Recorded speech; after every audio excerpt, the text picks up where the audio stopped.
On to your top story this afternoon, the protest staged by the employees from the Sapugaskanda oil refinery citing problems with the distribution of water has been called off. Employees of the Sapugaskanda oil refinery state that according to reports that were received a few days ago, it has been confirmed that the water supply of the refinery is contaminated. They charge that even though such confirmation has been received, no measures have been taken to address this issue. Newsfirst made inquiries with regard to the matter from the Managing Director of the Ceylon Petroleum Corporation, Susantha De Silva. He stated that immediate measures will be taken to provide bottled drinking water to the employees. Water used for various activities, including water used for consumption, are subject to thorough examinations by the refinery. We found out that the water that was tested yesterday had been contaminated, and this has been mentioned in the report. Investigations are being conducted into the finding. We took swift action to provide the employees with distilled bottled water since the problem centered around drinking water. So there is no issue with contaminated water anymore, as they have been provided with clean drinking water. He added that steps will also be taken to clean water distribution points as soon as possible. Taking a look at one of our headline-making stories this afternoon, the Department of Prisons has decided to provide telephone service to inmates with effect from today. Speaking to Newsfirst, Commissioner General of Prisons Chandraratna Pallegama said that under this service, inmates will be able to talk to their relatives, and in order to ensure that this service is not used for any illegal purposes, the telephone conversations will be recorded. From the news service, the inmates will be able to make telephone calls to their close relatives. Accordingly, they will be allowed 15 minutes of call time per week for 4 times a month. They may use this time to talk to their family and keep in touch with them. They may also use this time to talk to their lawyers. Through this, we hope to support the rehabilitation process in the prison.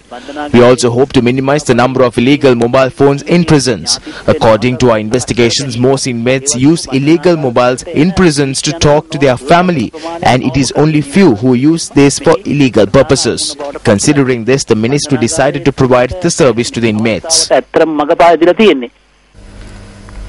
Abdul Hamid housing complex located in Halstoff, Colombo 12 was declared open yesterday after a period of 32 years. The housing complex was declared open by Minister of Construction, Engineering Services, Housing and Common Amenities, Vimal Veeravansa. A national problem which was faced by the Sri Lankan government was the shrinking of the government sector by 600,000 rupees. In the past, one of the national problems which were faced by the people were the crushing of employees' rights. But that was back then. During that time, various people have eaten and even battled, but those were not national issues. In an address by the JVP leader in Parliament, Nonis's name was listed as amongst those who were politically appointed. But after the altercation took place, Nonis was portrayed as a national hero, while the other side was portrayed as a traitor.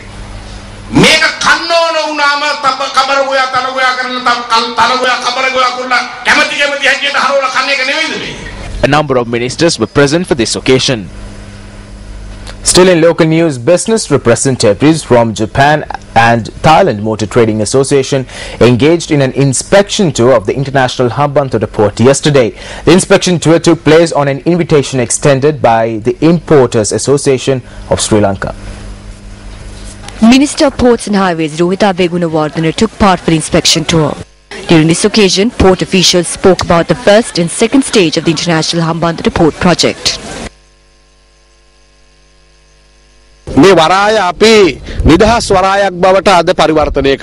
This port has been transformed into a free port. We call this the free port concept, and it is followed in countries like Singapore and Dubai. We have been granted the opportunity to be able to make this a center where international businesses and investors can use this as a location to distribute goods all over the world. The Magam-Brunupuram Mahinda Rajapaksa port has become an international trading zone. The presence of representatives from Japan and Thailand is a result of this project.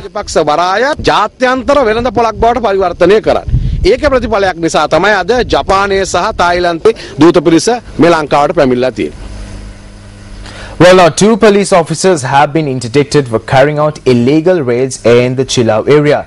Police media spokesperson SSP Ajit Rohn stated that investigations have revealed that the police officers in question engaged in carrying out raids outside their duty.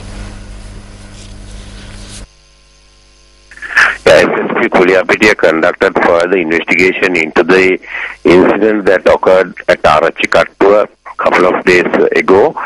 And the police officers, the two police officers had stated that they were obstructed by the villagers while they were conducting a raid in the area, but the villagers had complained that police officers were drunk and they were assaulted by the police.